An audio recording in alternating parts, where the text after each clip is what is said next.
Thursday, August 11th, 2016.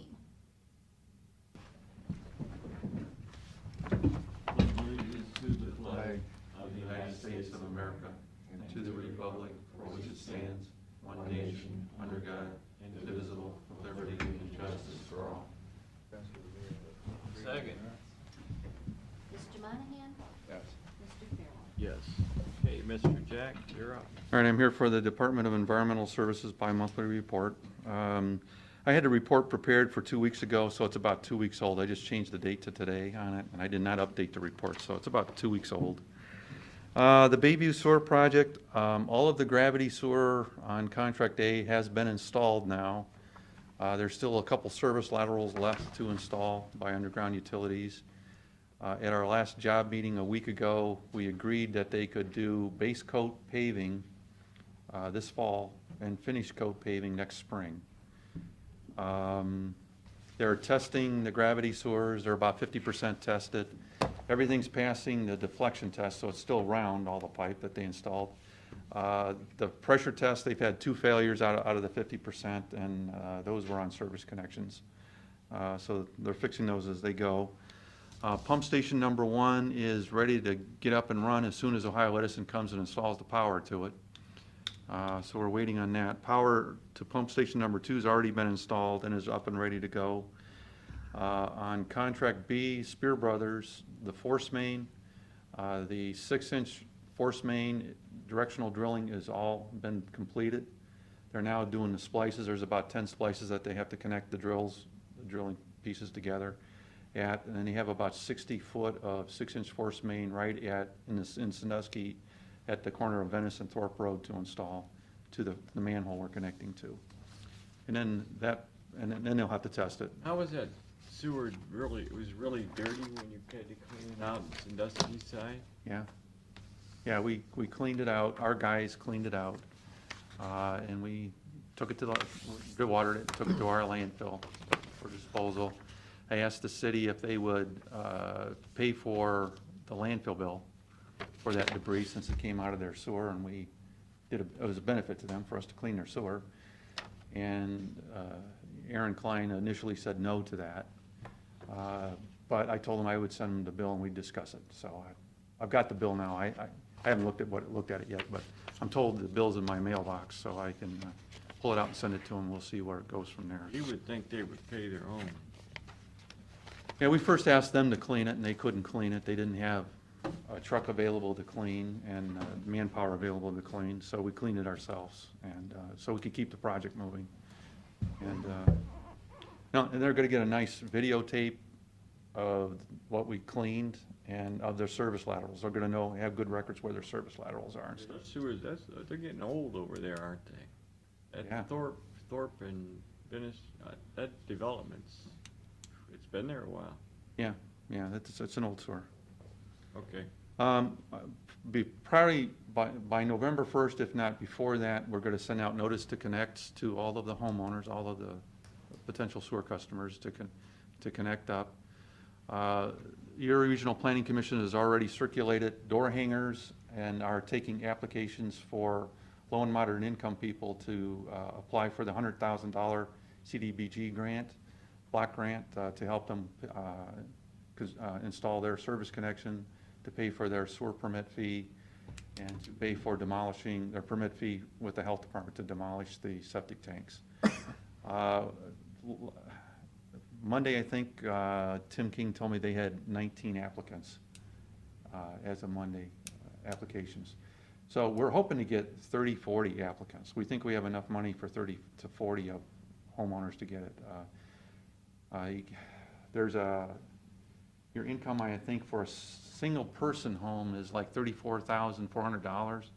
So we thought quite a few people would be eligible for the grant.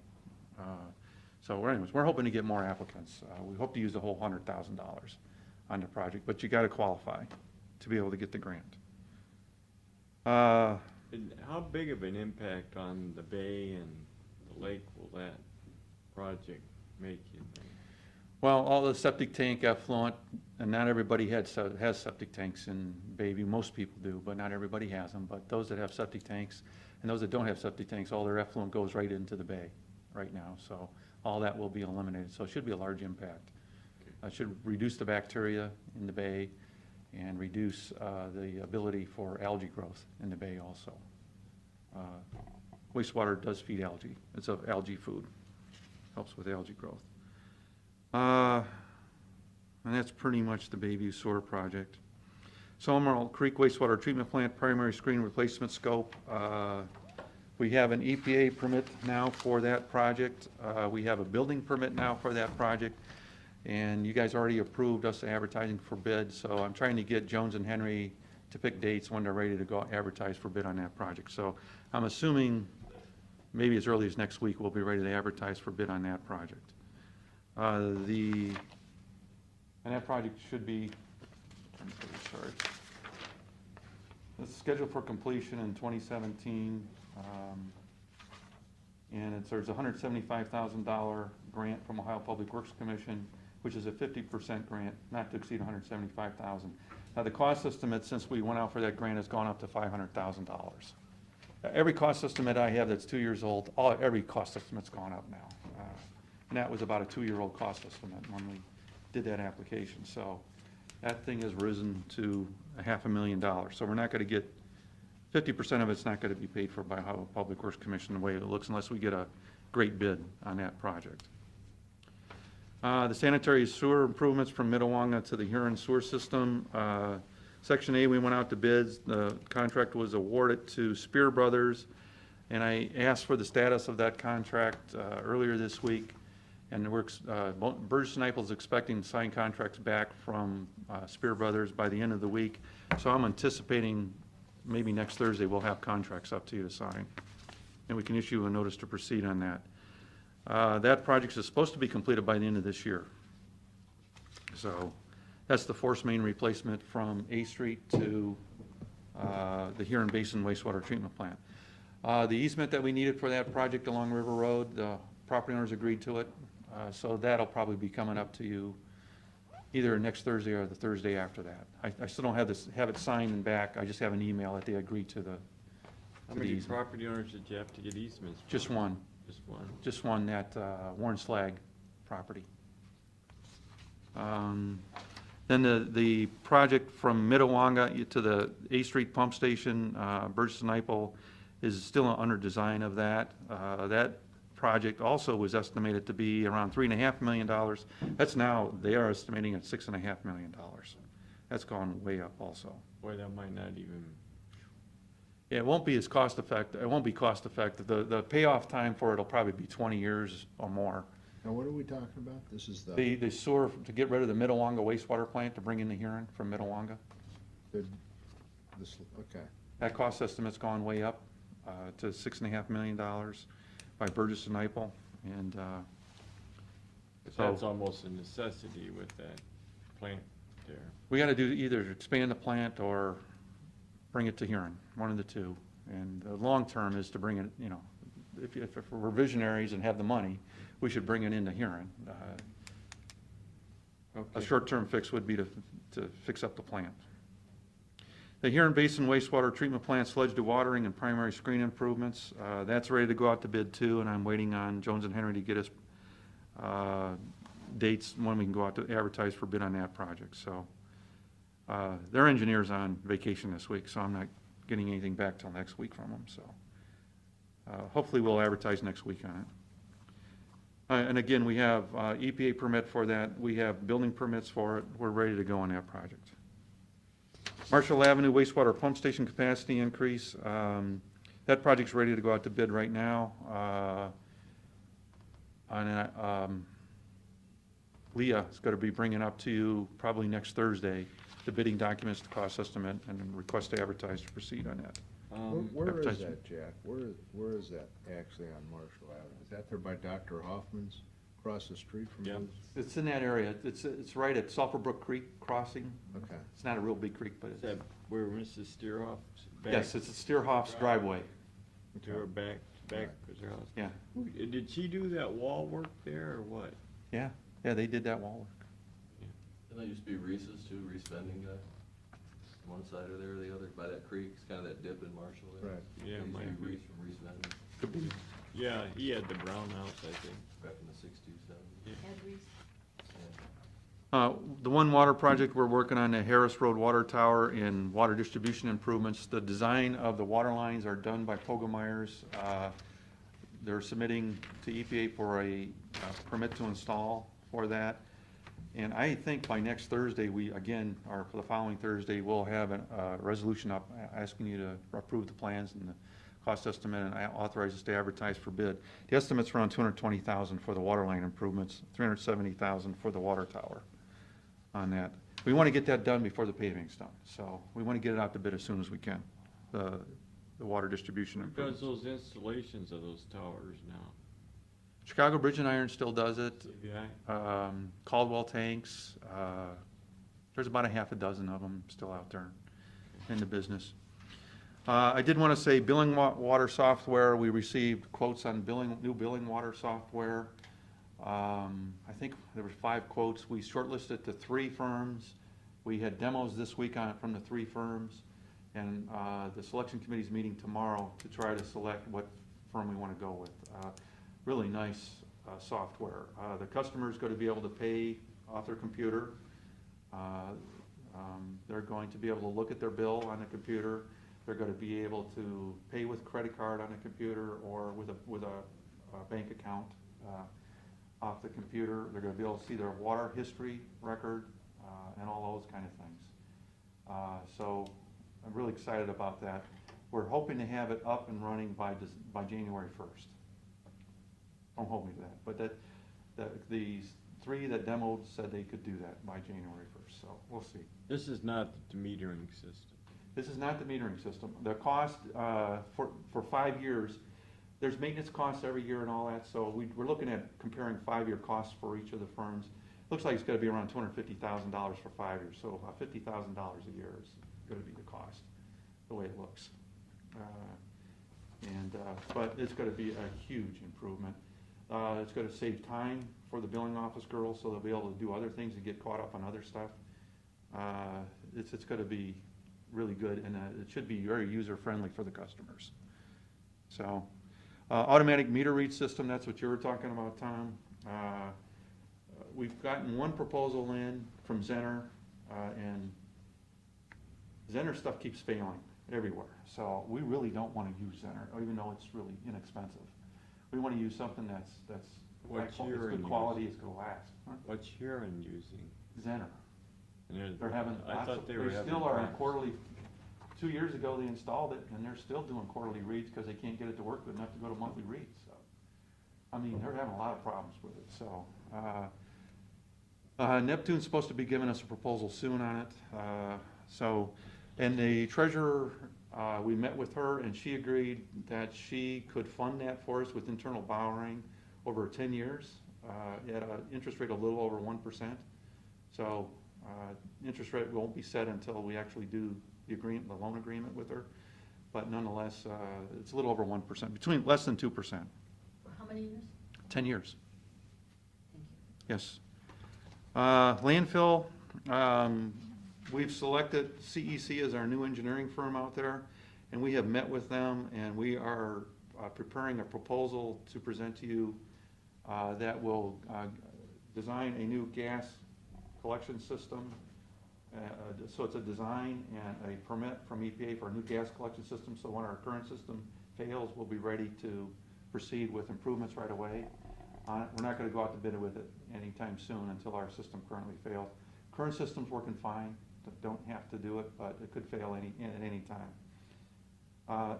Also, we're negotiating with them a contract for a solidification process for liquid waste to accept at the landfill. Is that like grease traps? Is that what we're talking Yeah, about? grease trap stuff, restaurant grease, and then liquid waste from from industry. They have liquid waste from time to time, like Glidden Paint Company has liquid waste that are non-hazardous, that need to be dewatered before it can be landfilled. So, Is that like the bad batch of paint where they made somebody make a mistake? yeah, things like that. They have sludges from their pretreatment that they would bring to us, and we would dewater it and landfill it for a fee. Anyways, Brian feels that that could be over $1 million new revenue a year, pay for itself within 6 months. It's not much. There's just a 30,000 gallon tank and an excavator we'd have to buy and add a new employee to operate the system.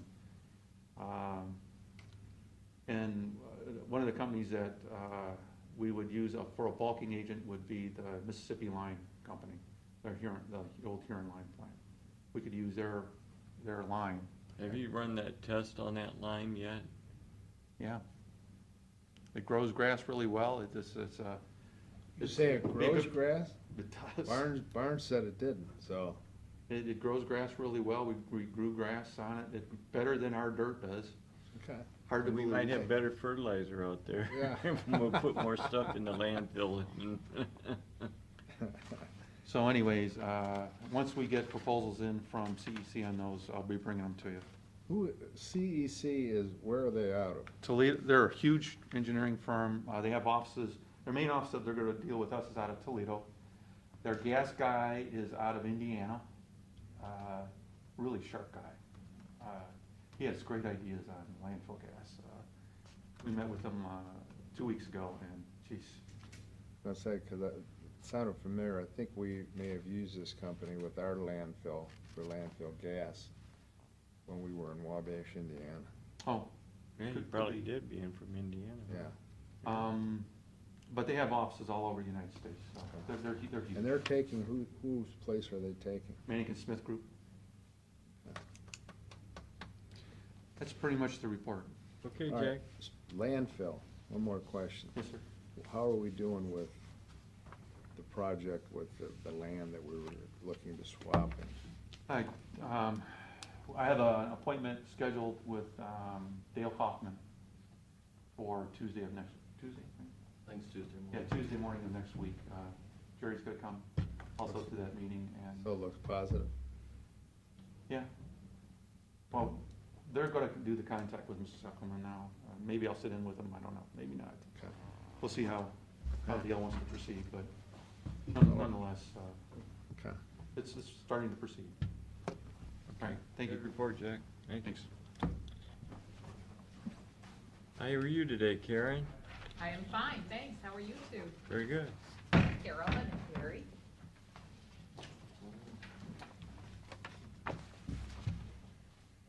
Okay, probably a big area, of course, is that as of July 1st, the counties went to CCMEP. That's the enhanced work program where we're going to be required to get individuals that are in a certain group. It starts with youth, and then it goes into the ABODs, and that's able-bodied adults without dependents who are getting food stamps. So it's a group that is going to be required to go through this program. The comprehensive case management indicates that we have to identify what barriers they have to employment and work either through our own agency or with other agencies to get those barriers addressed, get them employed, and then keep them employed. That's probably the hardest problem, is keeping them employed. So that started July 1st. We're working on that. We've begun to get the funding through TANF, the Temporary Assistance for Needy Families. And so we can draw down the money when caseworkers get they get alerts that they're going to have a random moment at such and such a time, like 10:03.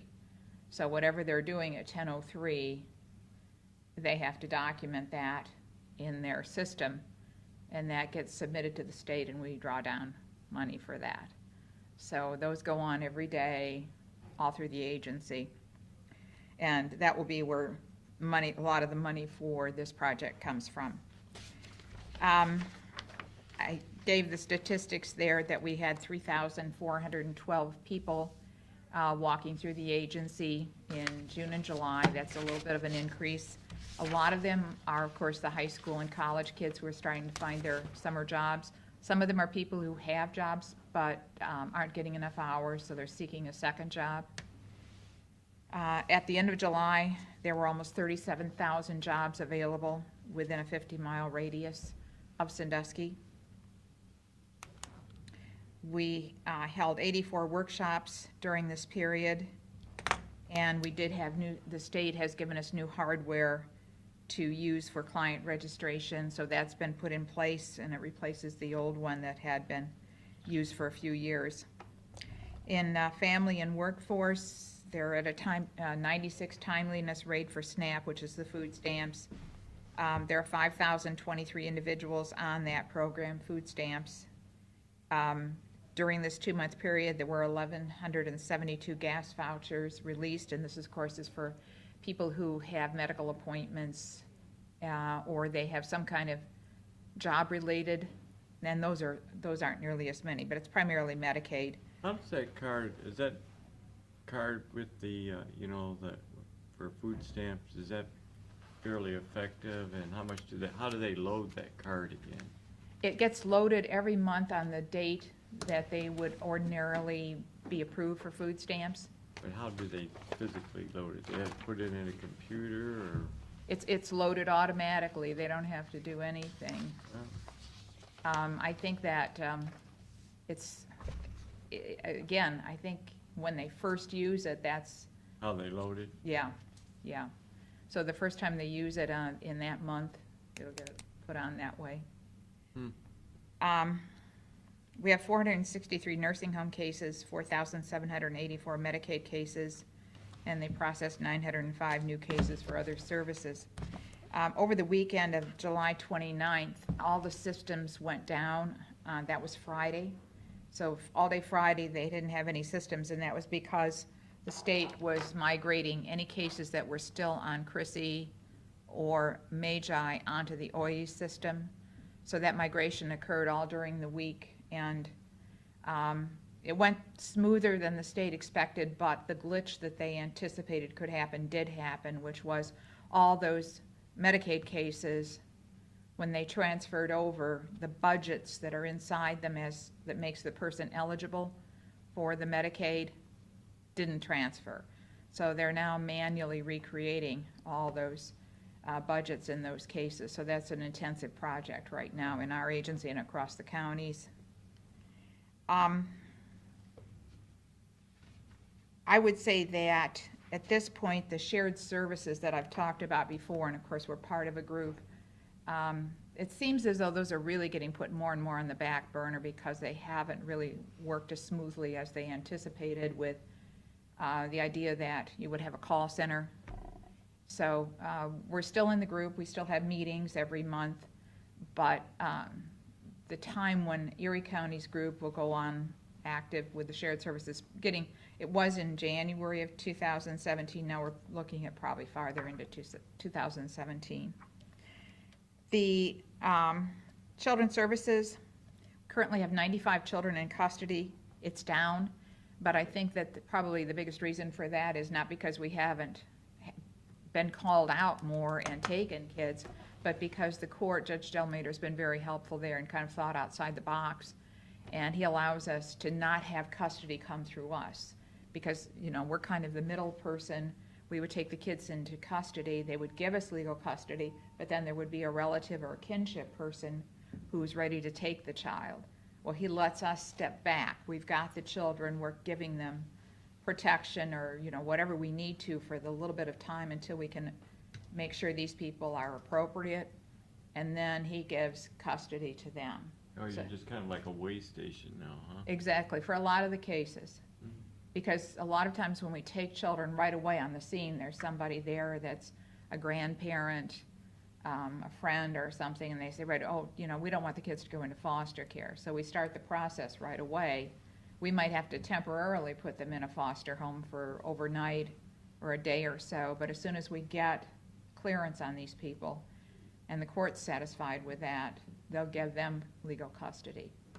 So it saves us boarding costs. We just might have that one short-term rate. So 34 kids are with relatives or kinship care, and these are ones that we did get legal custody on. We didn't have an immediate person standing there that the court could give custody to. 26 of them are in Erie County foster homes, 15 in other network, 9 in group homes, 9 in residential, and you know the residential, that's the expensive one. That's where we're looking like at $400 a day for these kids. And 2 are in adoptive placements. We had one summer intern this year who was a veteran, did a very good job for us. We're seeing more sibling groups come in. That's something that has changed over the last few years too, is that we were taking in a lot of just one child at a time. But now we're having a lot of sibling groups come in. And this is something that I indicated in the email I sent yesterday. We're getting to a point where we have to put more and more children into the position of being put into permanent custody because we just don't have parents that we're able to reunify with.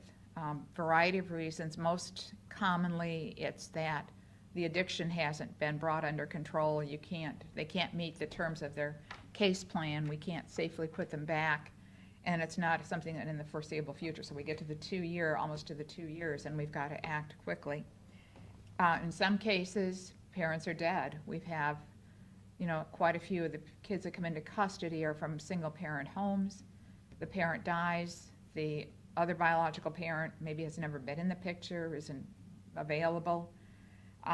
So that's another factor. And then the third factor would be that we've got kids that we call them court kids, that they've been into juvenile trouble, and that's part of the problem is the home situation. So the court gives us custody of them, recognizing they can't go back into the parent's home, and they may be, 16 years old, 17 years old. They're going to just age out. They'll emancipate before they would go back. So they don't go into permanent custody, but they do leave our custody without ever being reunified with their parents. We've had 4 new foster homes will be approved. We just finished summer classes for foster families, so we'll have 4 new foster homes coming on board. And then this is a big thing for us. It's really significant, is that the state now is requiring us to go with managed care, which means all the kids that come into custody are eligible for Medicaid. That's the positive. It's automatic. The negative is there aren't always Medicaid providers in our area who will meet the needs of some of the kids that have, like a dentist. Some of the kids that come into our custody when they're 3 or 4 years old have horrible teeth. I mean, they literally have to have their teeth pulled, their baby teeth pulled, or they have to have them capped. It's that bad. There aren't too many dentists. We had one who moved, and I think now we don't have. The one at the health department may do, but Medicaid won't pay for anesthetics. And so we get into that because obviously some of the things that are, even if the dentist is willing to do it, then we get into those issues. So that's the negative side of it. But the problem with this is there are 5 providers that the state of Ohio has identified. And we will have to choose, when the kids are in our custody, which one the child is going with. So we have to identify what we think are the special needs of that child and which one of the providers can best handle that, and are they available locally? Do they have doctors that are in their system? So that becomes problematic, because then let's say we have a change of placement. Now they're maybe down in Richland County, and that provider doesn't have any doctors down there. So we have to switch systems. The scary thing for us is that if we're between providers and something happens with the child, we have to bear the cost. So that's what a lot of counties are nervous about. We aren't getting any more money. We're really concerned about the liability for the financial burden if that happens.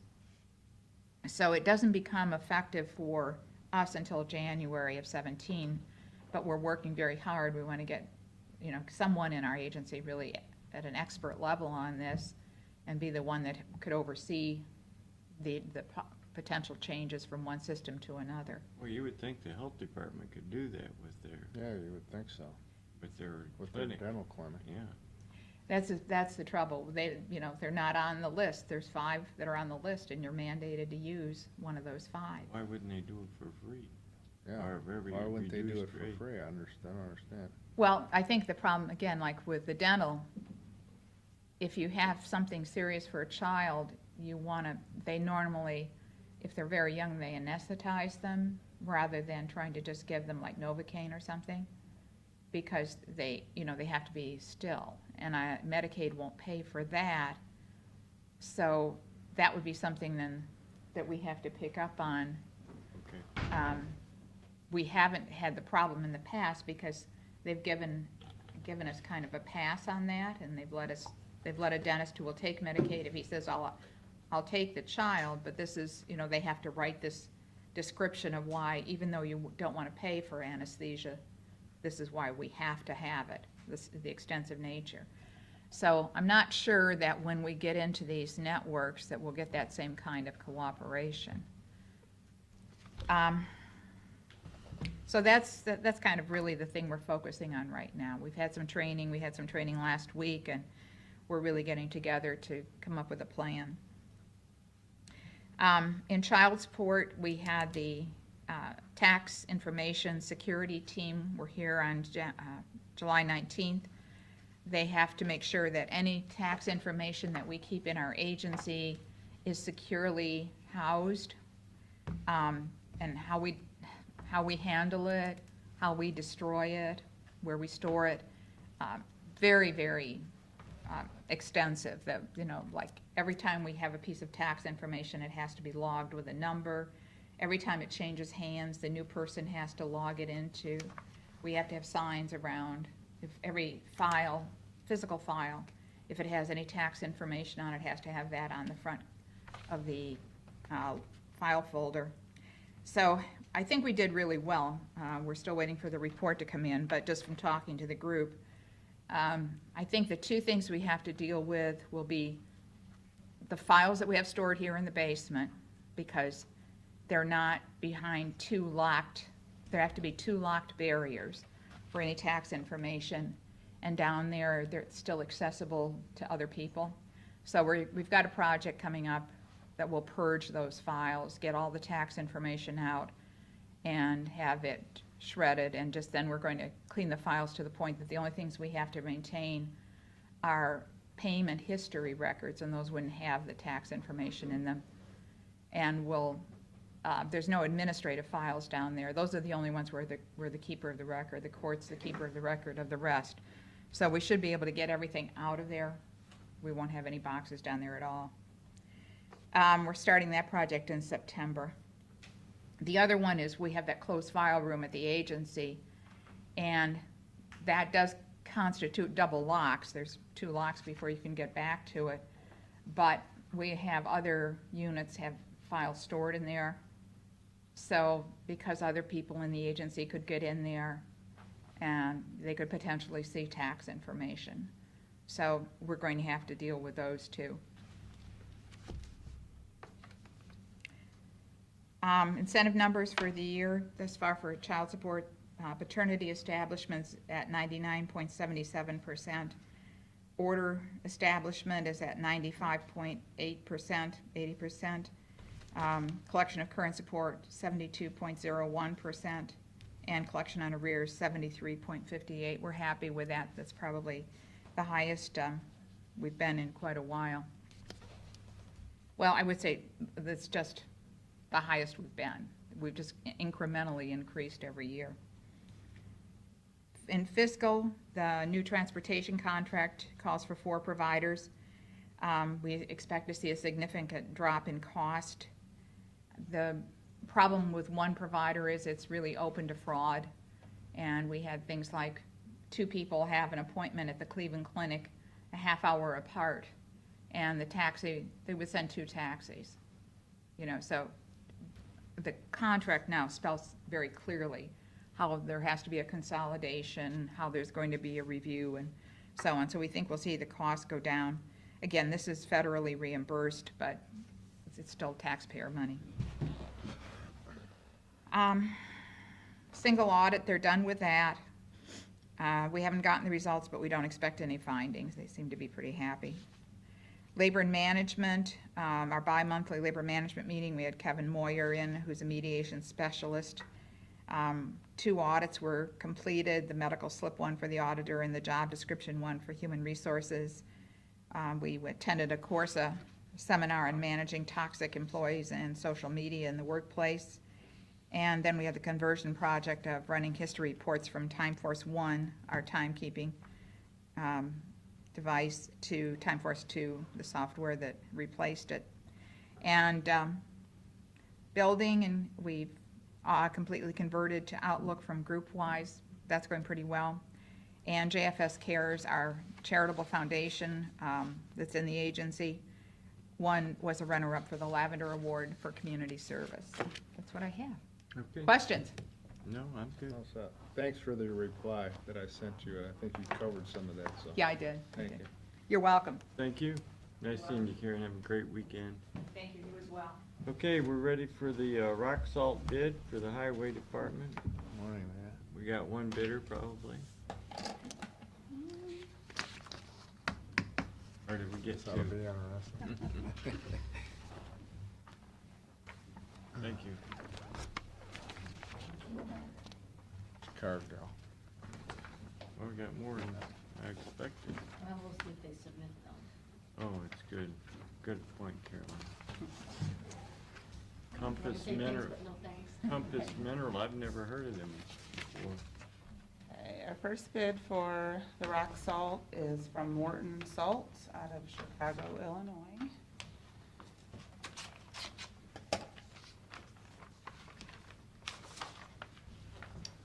Kathy, you can come up here if you want. Oh, I'm good. You okay?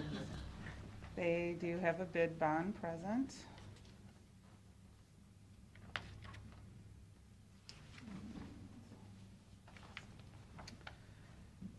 Their price per ton for delivery is $50.98.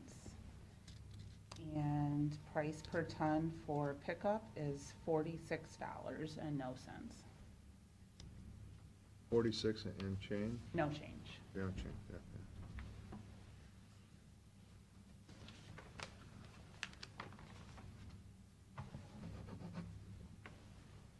Our second bid is from American Rock Salt out of Mount Morris, New York.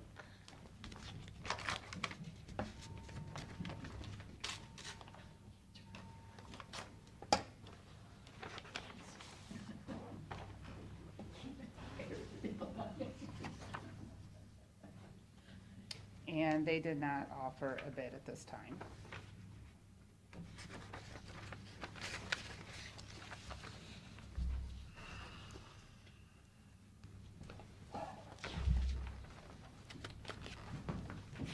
The third bid is from Compass Minerals of Overland Park, Kansas.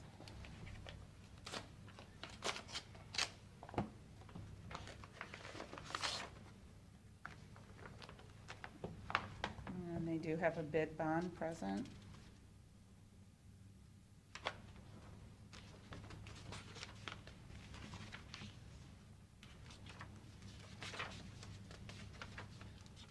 think that's an old company with a new name. Overland Park sure sounds familiar. I've heard Compass Minerals, I think they've done before.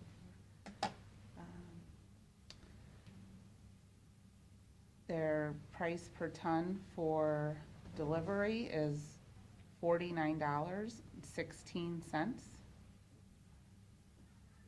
And price per ton for pickup, $47.16. Where's the pickup at? At the dock? Yes, I believe so. Let's see.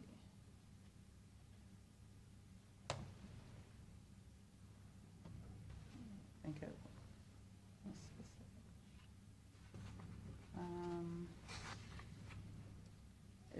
It's Depot and Sandusky. Yeah, it's down. Down where the pile's at. Yeah, that pile, big, All right. It is. big pile.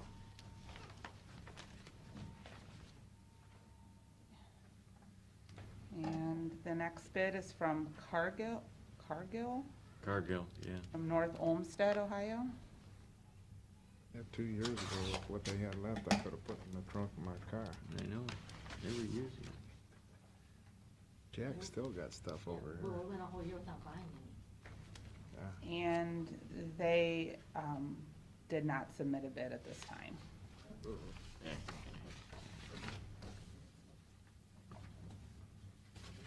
The old, you bid Yeah, this year, I'll bid next year. and then we swapped. And the final bid is from Detroit Salt Company from Detroit, Michigan.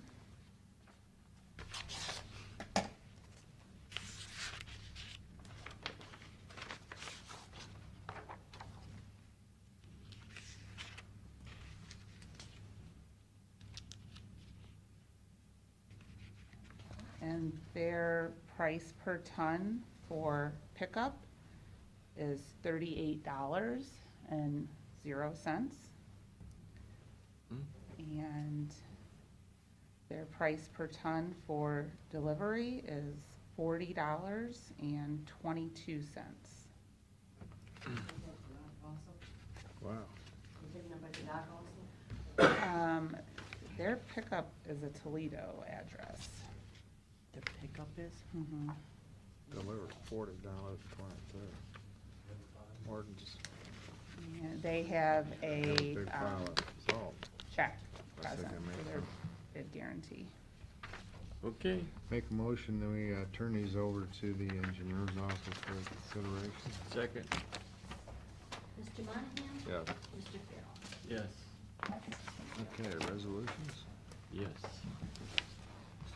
Okay, resolution of the Board of County Commissioners of the Erie County establishing an installment schedule of payment for water tap base researching a property located at 5607 Gale Road, Castelia. Second, Mr. Monahan? Yes. Mr. Farrell? yes. Resolution of Board of County Commissioners for authorizing the county auditor to make budget modifications and supplemental appropriations. Second, Mr. Monahan? Yes. Mr. Farrell? yes. Resolution executing payments in now and then. Second, Mr. Monahan? Yes. Mr. Farrell? yes. Resolution by the board entering into, for the purpose of entering into an agreement with Tarpomatic Incorporated. Second, Mr. Monahan? Yes. Mr. Farrell? yes. Resolution for the purpose of confirming an agreement between the Erie County Sheriff and Bowling Green State University Firelands Campus. Second, Mr. Monahan? Yes. Mr. Farrell? yes. Resolution of the Board of County Commissioners of the Erie County for the purpose of entering into an agreement with Practical Inspections. Second, Mr. Monahan? Yes. Mr. Farrell? yes. That's it? Motion to adjourn. Motion to adjourn? Second, Mr. Monahan? Yes. Mr. Farrell? yes.